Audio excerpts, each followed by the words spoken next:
Hello and welcome to the One Way to Do It podcast, presented by Genius Move Audio Academy. My name is Paul Brewer, and in this podcast I chat to audio professionals about their skills. Please visit geniusmove.ie for more details on the Academy.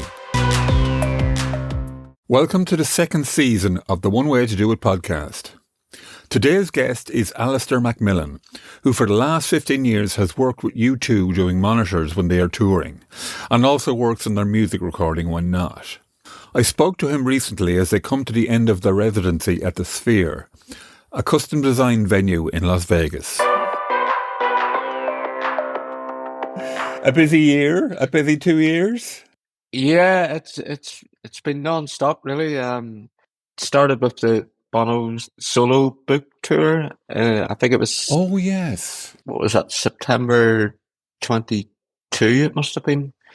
And really it's been non-stop since then, because that book ended with the start of the rehearsals for the Sphere, and I've been here in Vegas since September last year, so a year and a half of constant work, Wow.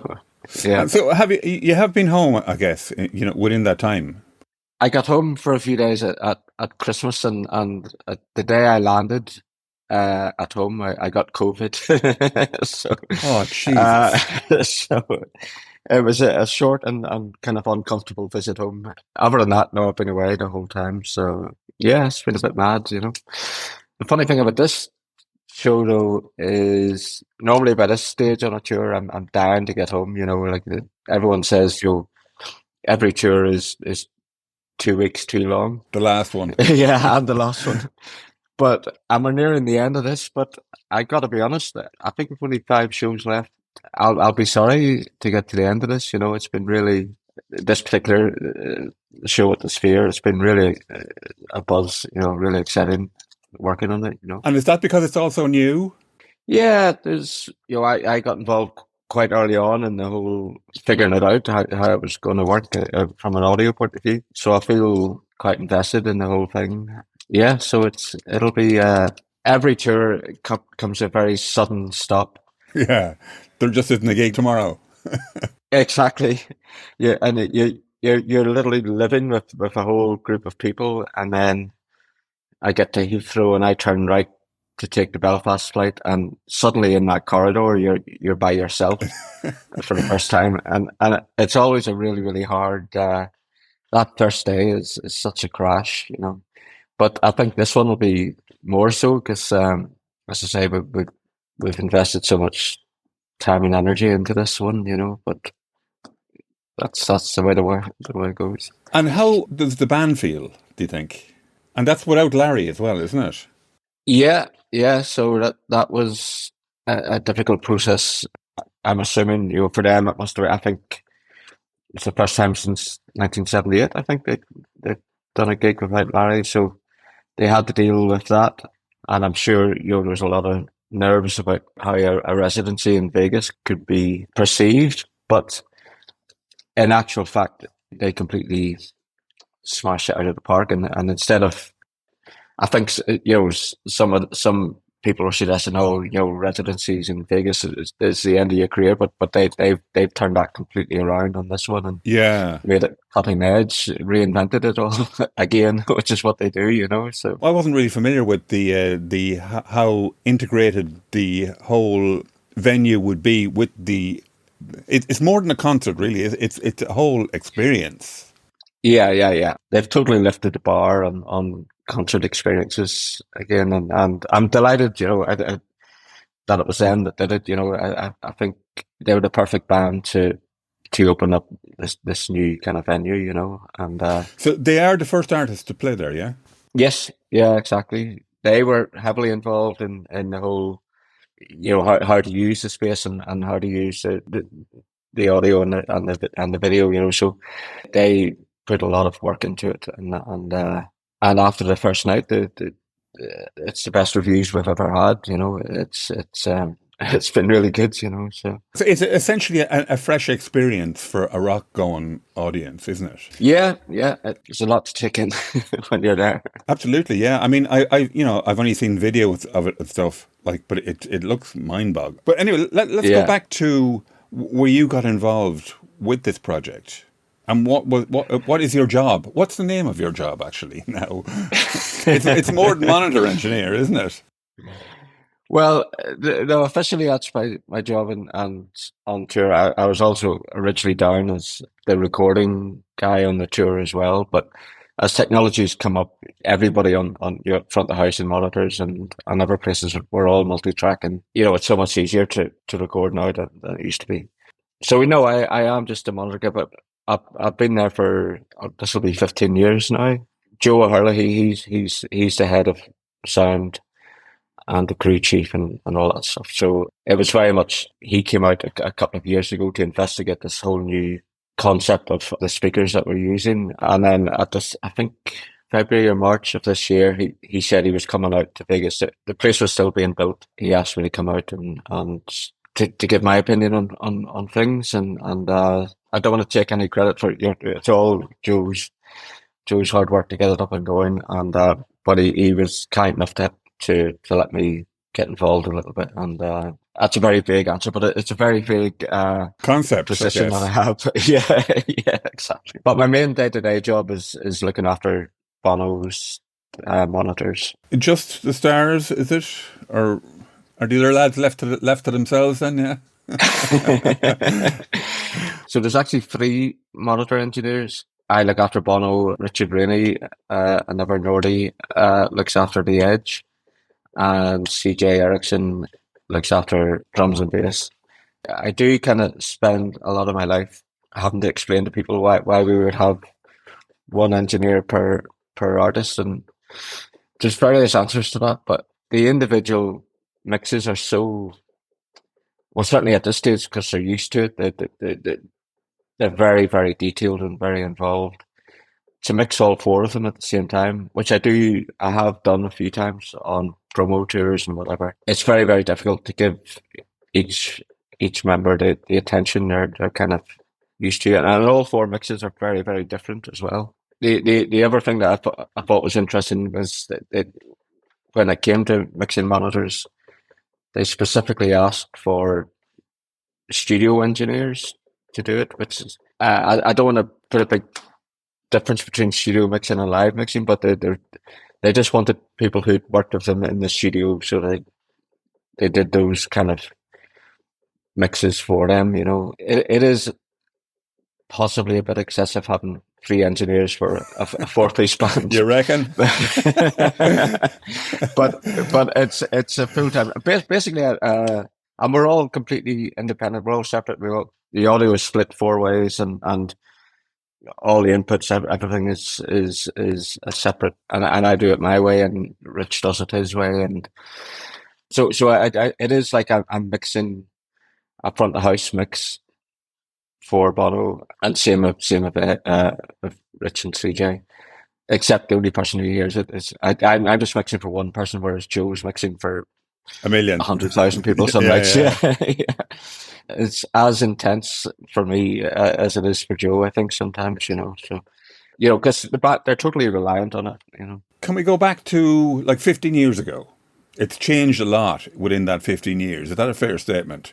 It's the same concepts and basic technology. Yeah, when I joined, we were already fully all in ears and right. So no, so that's I didn't have to think too much about we've had we used to have wedges out front just as a backup. Yeah, we don't use them at all now. So it does feel like you're doing a studio mix. To be honest with you, you know, I can see it, the in-ear technology is so good now. It's like listening to near field monitors. You know. Are you running off the same mics or not? Or Yeah, we're running off the same mics. Yeah. So we all get all front of house and monitors and everywhere else. Yeah, we all get the same set of inputs. Right.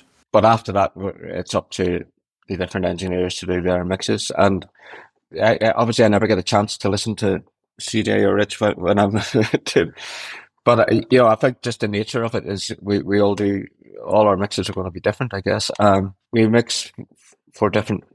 Edge needs real precision, and his mix is very detailed and very precise. And Bono, on the other hand, he needs energy, vibe, and because he needs to perform, he needs something to. Is there a crowd mics included in that and stuff? Yeah. Yeah, the audience is very, very important, certainly for Bono. So I actually have 12 audience mics just to, so, and that audience feedback for Bono especially is very important. So and that would be like a big part of my mix is the ambience. I'd be riding that a lot all throughout the show. That's what he's about. Is Yeah. making the connection with the audience. And as I'm sure you know, a lot of artists, when they first move to in-ears, it's very, very difficult to be disconnected compared to what they used to. So that's part of my job, I guess, is to keep that audience connection going for them. Adam and Larry, or what's the new drummer's name? The temporary drummer? Bram. Oh, that's it, yeah. Is it a dynamic mix for them as well, or that stay the same, or is it constantly tweaking? And it's constantly tweaking, and this is my favorite thing about mixing this band. Even though we do the same set, when we do the same set, it's different every night. The band are playing differently every night. Is that true? Yeah. Okay. There's a different energy. There's a different feel and whatever. So it's up to us to try and capture that, and that's the fun part. I've done tours before where it's like theatre tours where everything hits the same part. It's very boring after the second or third show. You're just sitting there pressing the button. These guys aren't like that at all. Like every night, it feels like a whole.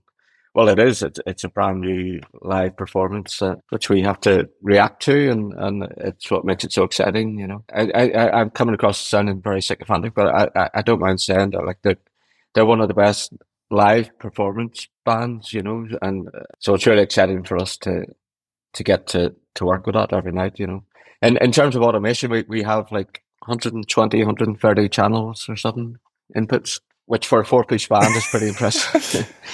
So there's a basic level of automation in terms of just switching things on and off from song to song. Other than that, we're constantly mixing the whole night, which is what makes it so much fun, And so, from the band's point of view, your dynamic mixing is adding to their show. Essentially, they're reacting to what they're hearing. Yeah. Well, certainly with Bono, I think he would probably say that. It's up to me to. I feel like I'm doing the show with him. To be honest with you, that's. Do you wear leather trousers?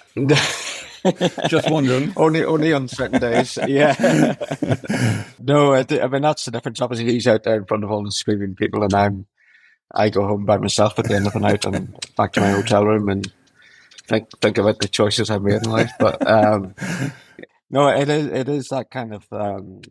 Do you get nervous before a show? Oh yeah, very much. Really? Yeah, 100%. Absolutely. Yeah, wow. Yeah. It's a big responsibility. So what have you in place for stuff going wrong?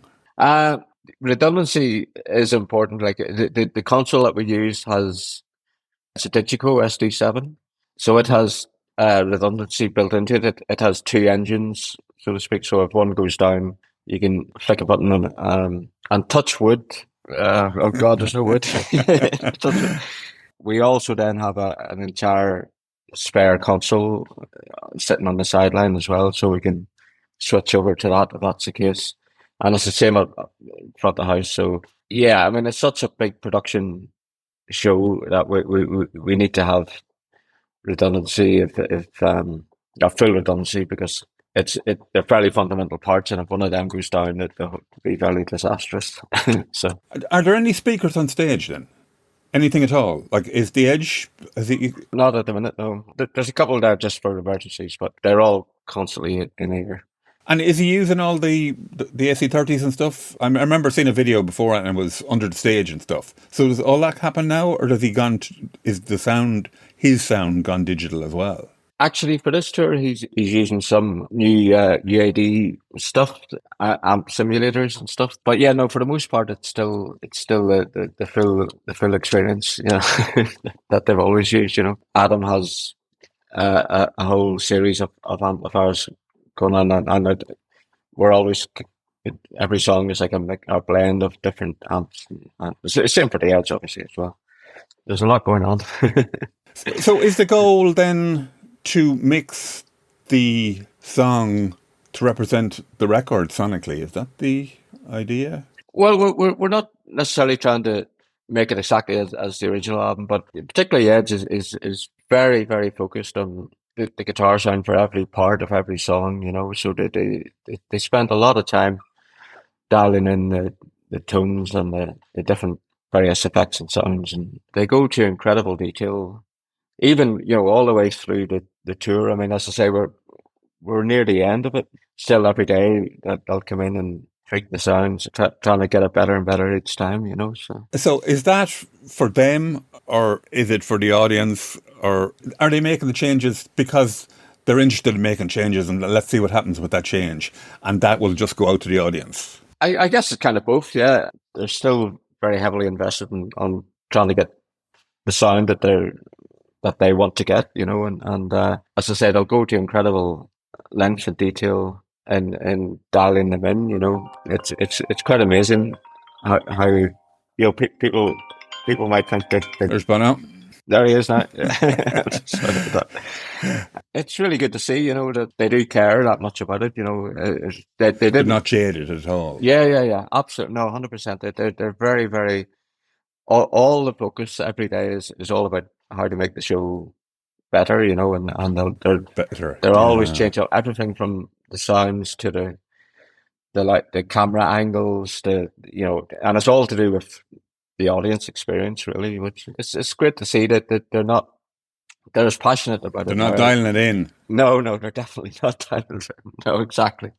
They're as passionate about it now as they were in the 70s. So. Right, yeah. This show was essentially made for this venue, wasn't it? Well, in terms of the visuals and the audience experience, yes, it was designed. But at the end of the day, it's still a rock show, and that's the core element of it. The show hasn't out-muscled the music. No, first day I walked into the place, because the way it is if you've got the dome, and then the stage is on the floor, and the seats go up. So everybody's looking down on top of the stage, and the scale is ridiculous. When you're at the top, it's actually quite scary. And the first thing I thought when I walked in there was, how are they going to maintain that connection with an audience that they're so famous for? But they did it. The immersive in terms of the visuals, not just the sound. The experiences can be overwhelming, or it could be overwhelming, but they did enough of it to give you the wow factor, but then they also turn it off so that at certain points of the show, so that you just are focused on the band, and you're focused on the music, which is, I don't know if restraint is the right way to do it, but other people might have gone in with just all the gags and all the wow, and it was All just the time.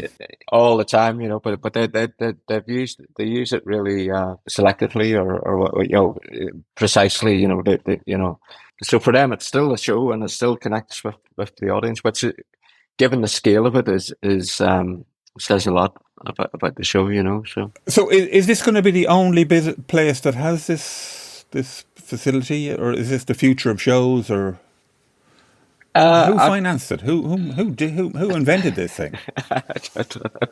And was it invented for music? Was that the idea of it? Yeah, that side of it, I don't know about how it came together, or the business side of it, but it was put together by a guy who, as far as I know, there's an Irish connection, because he's the name Jim Dolan. It sounds pretty Irish to me. Yeah, reasonably Irish. And yeah, I'm pretty sure he is. But I've never met him. But he is MSG, as in Madison Square Garden Group. Obviously, he knows concerts, and so he put this the whole project together, as I understand it. And there is talk about building other spheres in other locations. I know the next one was supposed to be London.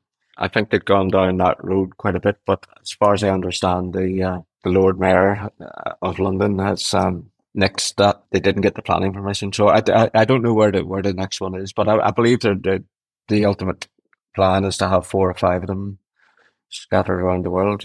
From the first day you went in there to showtime, how long was that? Well, actually, as I said, myself and Joe went over to have a look at it. I think it was in March or something. The whole crew and the whole production went in there at the beginning of September, and we'd 4 weeks more or less before the first show. 4 intense weeks to try and get it going. Because it's not. I mean, I'm only seeing it from the audio point of view. I mean, ahead of us, the video, which is a whole other level, and the lighting, all of those guys and the carps and everybody, they were there before us. So all the departments, it took a lot of planning. Like, I suppose it'd be a lot of, how you work together, what plugs into what. That's going to be already sort of set in stone by the time you get there, isn't it? Really? Yeah. But even still, when we got there, it was finding out how it was all going to work together and figuring out anything like that. Obviously, there's going to be not issues, but challenges to teething problems. Yeah, to figure out. So we needed that time which sounds like a long time, but actually it wasn't really. It was quite. It doesn't sound like a long time, really. All right, okay. You know what I mean? Like that's I was thinking you were going to say 6 months, so. Or whatever, all right, right. Yeah. We'd already done music rehearsals and some pre-production. So by the time we got there, that was taken care of. So then we could concentrate on the actual audio itself and the lighting and the video, as I say, which is another scale altogether. So. How long has it been that the whole shows have been multi-tracked, recorded? Like every show has been recorded. Has that been going on for like many years, or? As I say, I started in 2009. It was already well established by that point, so I'm not sure. But when it started, I mean, as you know yourself, the technology was the earlier you go back, the more difficult it is. Whereas now it's plug and play, But I've seen the vault, and it goes on for days, So I don't know the correct answer is if every show is, but I wouldn't be surprised, to be honest with you. As long as you've been there, all the shows have been recorded, yeah? Yeah, absolutely, yeah. Do you have to do rough mix, or did they listen to it in the van on the way home? Every day they'll check it back, and that's why they'll come in and say, oh, last night we heard this and we heard that and whatever. So that's what I meant earlier on about the detail and the tweaking that they go to is really extreme lengths, and they're very detailed and very proactive work. I guess part of the vibe for them is that it can never be perfect. It can always be better. Yeah, exactly. Is that true? Yeah. Yeah, 100%. Yeah. And Yeah. I think it's the same for everybody on this crew as well. I mean, certainly I go home every night going, oh God, and there's nobody here rests on their laurels. It's in every department, everybody's, including the band themselves. We all question it every night. So after the show, there's a backstage of, oh God damn it. Yeah. Right. Okay, occasionally there'll be the odd little high five, maybe if you have a good show, and but then I said, okay, well let's see how we can do that better, So yeah, exactly. There's very little patting on the back. Yeah. A good way to work. A great way to work. Obviously. Yeah. I guess that's why they're still going. For so long. Yeah, absolutely. Yeah. You mixed the Atmos version of Achtung Baby, is that right? That's right, yeah. So how did that come about? Well, this show is based around the Achtung Baby album, and then obviously the whole concept of it being an immersive experience. It was a natural step. We should do an Atmos version of the album to go with it, And is that the first album they've done, Atmos? No, the last album that came out, the Songs of Surrender, it was like a 40-track album of revisiting all the hits. So that was the first one that I did in Atmos, and Did you do that as well? yeah, yeah. All right, okay. That was the first time I'd ever heard of Atmos. To be honest with you, it was Edge said to me one day when I was leaving the studio. I'd done a little bit of work on the album, just that I was helping a guy out, and I said to him on the way out the door, thanks very much, I had a great time. And he says, oh, but yeah, by the way, apparently we need to do an Atmos version, and if you could look into that. And I was like, yeah, sure. How hard can it be? And it turns out it's really hard. A steep learning curve. And where did you mix it? Well, I ended up building a studio myself in Belfast at home. All right, okay. But along the way, I met some great people who gave me lots of help and advice through Universal. Actually, I was still in the process of setting up the studio, and I got a call. It was a garbled call. I couldn't quite hear what the guy was saying, and I was like, sorry, what? And he said, and then eventually, yeah, hello, I'm calling from Abbey Road. I'm an engineer at Abbey Road. My name is Giles Martin. It's just like fantastic. He says, "Oh, I heard you're working on this, and if you have any questions." He called it the murky world of Atmos mixing, and there's another guy in Universal, a guy called Chris Jenkins, who has been really helpful, and the people in Dolby themselves. Dolby have been fantastic. They're really being proactive, trying to help studios and engineers get it up and running. Yeah, so it's been a bit of a journey, but I've been loving it, I have to say. I was as skeptical as anybody going into this, thinking, oh, this is a whole fad. But yeah, I'm a believer. So. Look, it seems to me that the car is the place that most people will listen to music in. And is that an ideal place for Atmos? It's coming online in cars. Funnily enough, when we did the Actung Baby single that came out at the start of this show, when it came to doing an Atmos version of that, there was time constraints and we didn't have time to get the band into the studio to have a listen to it. So Dolby have a Mercedes 500 with Atmos speakers in it fitted. So we had to get that down to the venue for them to listen to it, and that's how we listened to that mix. So that was a mad day. Oh, go on with you. Yeah. Well, but actually, the stat that I was told was, I think it's 93% of music is consumed on headphones. Really, that's the main delivery format these days, is the headphone experience, And with headphones, actually, they keep updating the technology, the algorithms, and the playback systems, or whatever. So it's constantly evolving, which makes mixing for it very difficult, actually. It's an exciting time to be doing this. I'll be the first to tell you the actual process of mixing in Atmos is still a bit clunky. There's still a few steps you have to go through to actually do it. But the flip side of that is it feels like an exciting time. It feels like a new. I wasn't there when mono went to stereo, but I'm sure that was exciting time as well, and it feels like that to me. The rules aren't really established. There's still scope for. Well, let's. I wonder what would happen if we did this and did that. So.